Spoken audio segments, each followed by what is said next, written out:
Assalamualaikum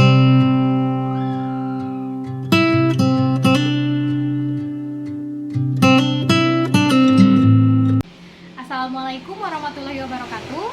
Perkenalkan, nama saya Sally Selviani. Saya mahasiswa Profesinus dari Universitas Muhammadiyah Tasikmalaya. Sekarang saya akan melakukan penyuluhan atau pendidikan kesehatan tentang apa itu penyakit gagal jantung kongestif. Sekarang saya sudah berada dengan keluarga pasien yang mengalami penyakit gagal jantung kongestif. Langsung saja kita ke keluarga pasiennya. Assalamualaikum Ibu. Waalaikumsalam. Ibu, perkenalkan, saya perawat Sally. Hari ini saya berdinas pagi di ruangan ini dari jam 7 pagi sampai jam 2 siang nanti. Sesuai dengan janji saya kemarin, saya akan melakukan penyuluhan atau pendidikan kesehatan kepada Ibu tentang apa itu penyakit gagal jantung kongestif.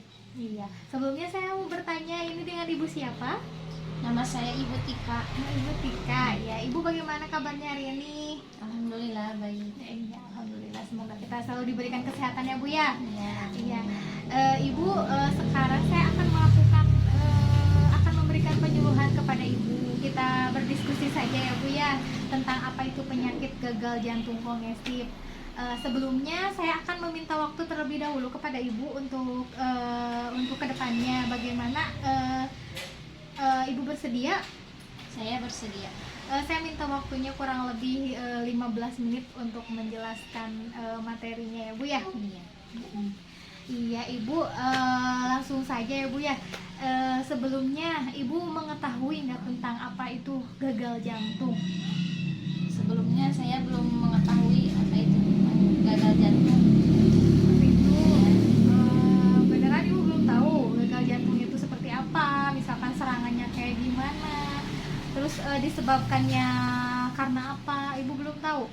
Saya hanya tahu tentang sesaknya saja. Oh, sesak gitu sama Iya, biasanya dirasakannya tuh sesak. Selain Iya. sesak, Ibu tahu nggak apalagi sih yang gejala yang dirasain orang yang punya gagal jantung itu?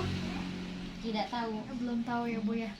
Oke, sekarang saya akan ini ya langsung saja akan menjelaskan tentang apa itu penyakit gagal jantung kongestif.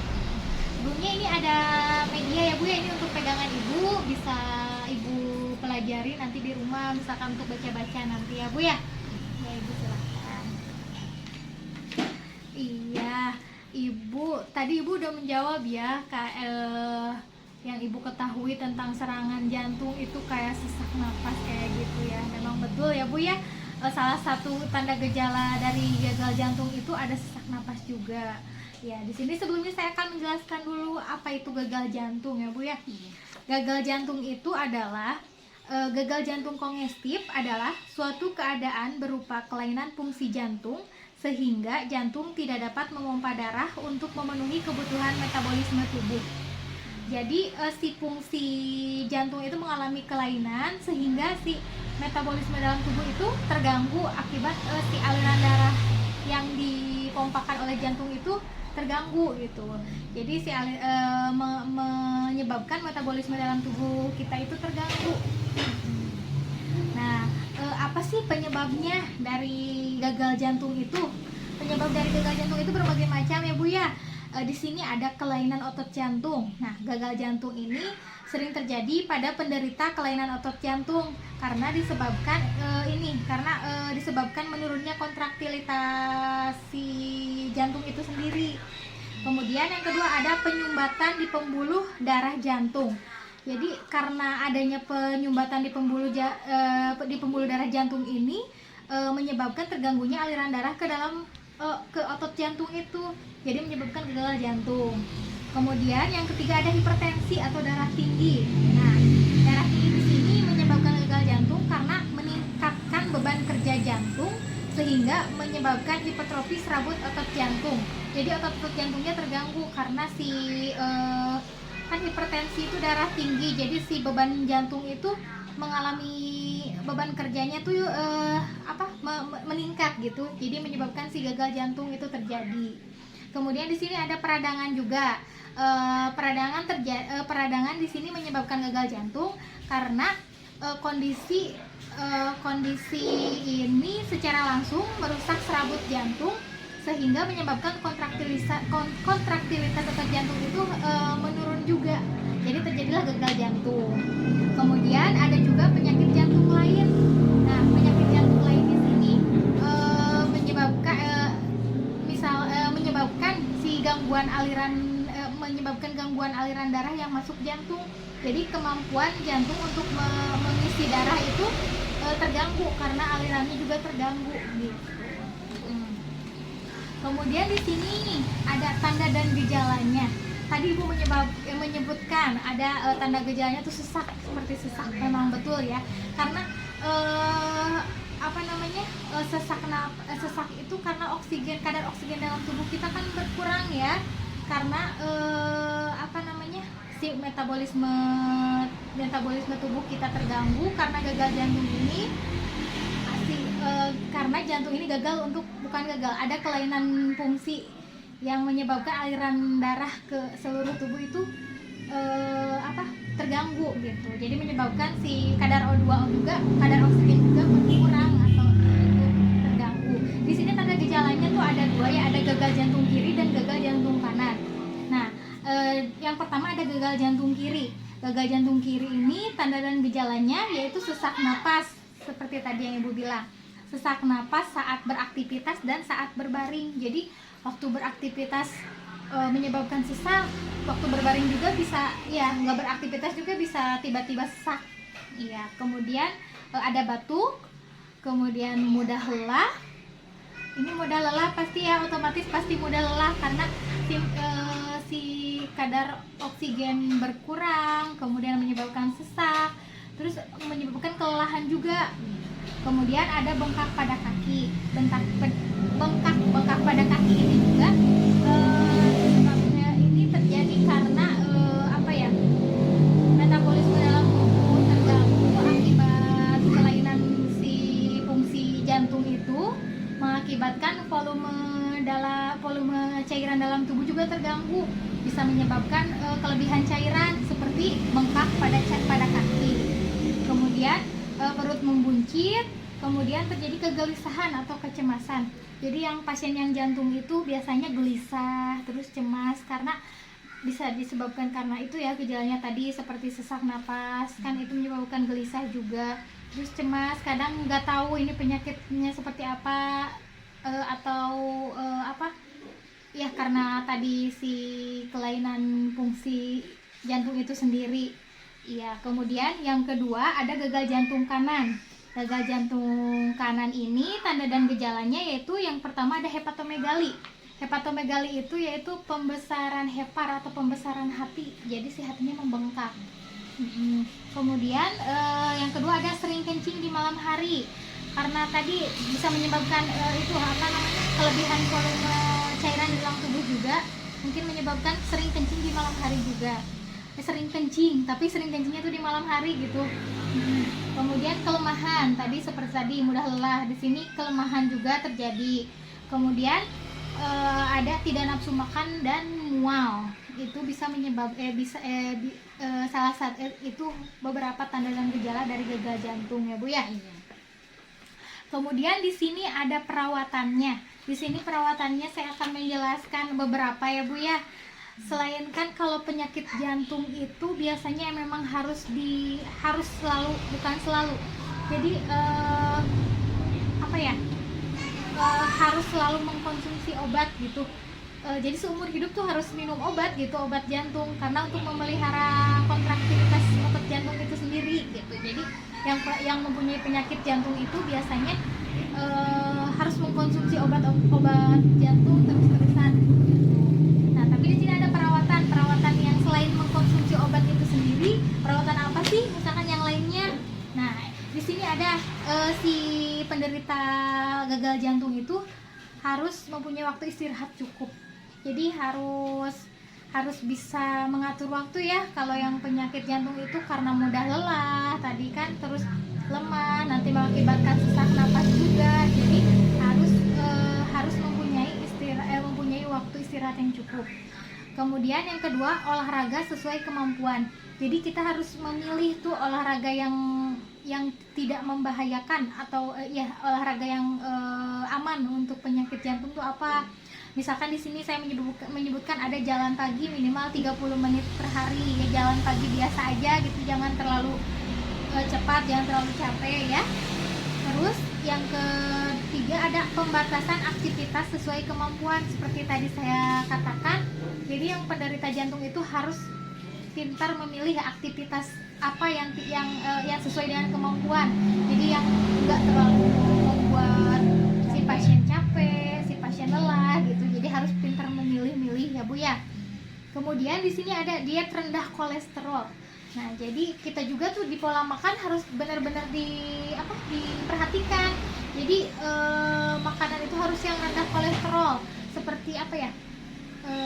Lemak-lemakan kayak gitu kan ya, itu bisa ada lemak kalau yang penyakit jantung harus agak dikurangi yang seperti itu ya, yang rendah kolesterol.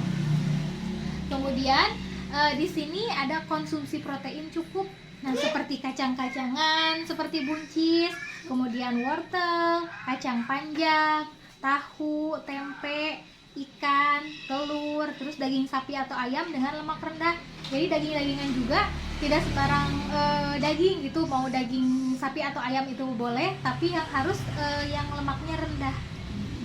Terutama yang proteinnya ya pokoknya yang protein cukup. Jadi nggak harus dari daging-dagingan seperti kacang-kacangan, tahu, tempe itu juga kan dari kacang-kacangan ya Bu ya. Jadi nggak selalu protein itu nggak selalu harus dari daging seperti itu. Kemudian di sini ada pembatasan konsumsi garam 2-3 gram per hari. Jadi konsumsi garam juga harus dibatasi gitu. Apalagi yang misalkan yang mempunyai riwayat penyakit hipertensi ya. Jadi si gagal jantungnya disebabkan oleh riwayat penyakit hipertensi. Itu harus benar-benar dibatasi gitu dibatasi konsumsi garamnya gitu. Kemudian di sini ada serat cukup untuk menghindari konstipasi, yaitu jelas ya kalau yang mengandung serat itu seperti sayuran dan buah-buahan. Jadi kalau yang penderita jantung itu harus benar-benar menjaga pola makannya agar tidak susah untuk buang air besar gitu, tidak konstipasi. Jadi konstipasi itu kita tuh susah buang air besar gitu kan. Kalau yang penyakit jantung kalau buang air besar itu nggak boleh ngeden ya, soalnya kalau ngeden kan itu bahaya nanti karena ke jantungnya. Jadi harus diusahakan makanannya yang tinggi serat, yang cukup, yang seratnya cukup, jadi agar tidak terjadi konstipasi itu. Kemudian di sini ada terapi medis atau obat-obatan yang memperbaiki kontraktilitas otot jantung. Seperti tadi saya bilang yang kalau misalkan yang penyakit jantung itu memang harus selalu mengkonsumsi obat-obatan jantung. Jadi untuk memelihara kontraktilitas otot jantung itu sendiri. Kemudian di sini ada pembatasan asupan cairan dibutuhkan pada penderita gagal jantung yang parah. Jadi yang sudah mempunyai gagal jantung yang parah itu harus benar-benar membatasi asupan cairan juga. Jadi si cairan tuh harus benar-benar diatur gitu. Jadi minumnya segimana, misalkan ininya segimana. Jadi harus benar-benar dipantau ya.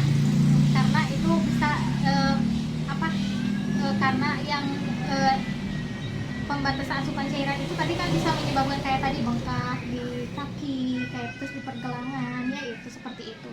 Kemudian di sini ada yang terakhir yaitu kontrol ke pelayanan kesehatan minimal 2 minggu sekali untuk mengetahui perkembangan kesehatan.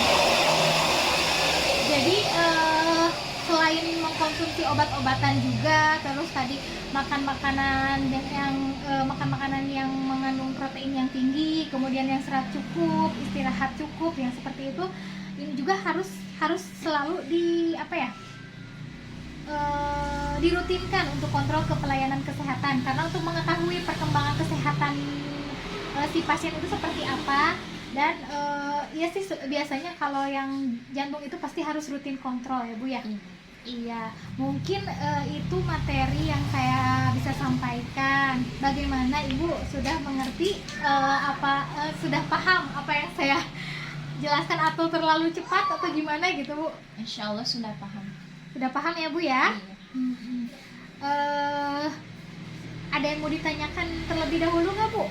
Tentang Tidak. apa itu gagal jantung kongestif atau serangan jantung itu gimana? Gagal jantung itu apa? Seperti itu. Gimana, ada yang mau ditanyakan? berarti saya akan menyimpulkan ya Bu ya. Tadi berarti gagal jantung kongresif ini adalah suatu keadaan berupa kelainan fungsi jantung sehingga jantung tidak dapat memompa darah untuk memenuhi kebutuhan metabolisme tubuh. Jadi si metabolisme tubuh itu terganggu karena akibat kelainan fungsi jantung untuk mengalirkan darah ke seluruh tubuh. Terus penyebabnya di sini ada beberapa ya, bisa dari kelainan otot jantung, bisa dari penyakit jantung lainnya, terus penyumbatan di pembuluh darah jantung, seperti hipertensi, peradangan, itu bisa menyebabkan terjadinya gagal jantung. Terus tanda dan gejalanya tadi saya sudah menyebabkan dan memang berbeda ya dari yang gagal jantung kiri dan gagal jantung kanan itu seperti apa. Salah satunya yang umumnya yaitu sesak napas bisa dirasakan ketika beraktivitas atau berbaring. Terus cepat lelah, bengkak pada kaki dan pergelangan. Terus gelisah, cemas ya seperti itu. Terus perawatannya juga tadi jadi harus gimana ya? Harus kalau yang mempunyai gagal jantung itu harus mempunyai istirahat yang cukup, terus harus selalu mengkonsumsi obat-obatan jantung untuk memperbaiki kontraktilitas si otot jantung itu. Terus harus makanannya, dietnya dijaga, asupan garamnya harus dibatasi, terus cairan juga harus dibatasi, dan jangan lupa untuk selalu rutin kontrol kepelayanan kesehatan ya Bu ya. Mungkin gitu ya Bu ya. Sekarang saya akan bertanya dari keseluruhan materi yang tadi saya sampaikan ya Bu ya. Coba Ibu sebutkan tanda dan gejala dari gagal jantung itu apa? Tadi yang dari saya sampaikan, yang Ibu ingat tanda gejalanya itu apa? Sesak napas saat beraktivitas, sesak napas saat berbaring, batuk, mudah lelah, bengkak pada kaki. Ya, itu ya Bu ya, tanda dan gejalanya ya Bu ya, beberapa tanda dan gejalanya ya Bu. Kemudian untuk perawatannya tadi saya menyebutkan ada beberapa. Coba Ibu bisa menyebutkan kembali berapa ya? Yang tadi Ibu ingat aja beberapa. Ada misalkan ada tiga poin aja gitu. Apa tadi perawatannya? Istirahat yang cukup, pembatasan konsumsi garam 2 sampai 3 gram per hari, diet rendah kolesterol. Iya betul. Dan yang paling penting obat-obatan jantung ya, harus selalu mengkonsumsi obat-obatan jantung dan rutin untuk memeriksakan ke pelayanan kesehatan ya Bu ya. Iya. Bagaimana Ibu sudah mengerti? Insya Allah sudah. Iya baik kalau begitu. Untuk penyuluhan kali ini dicukupkan dulu ya Bu ya. Mudah-mudahan materinya bermanfaat untuk kita ya Bu ya, untuk semua, dan mudah-mudahan kita selalu diberikan kesehatan. Ya, mudah-mudahan kita bisa ketemu lagi di lain waktu ya Bu ya, di materi yang lain atau kita berdiskusi tentang hal lainnya ya Bu ya. Ya, terima kasih untuk waktunya Ibu. Ya, assalamualaikum warahmatullahi wabarakatuh. Waalaikumsalam warahmatullahi wabarakatuh.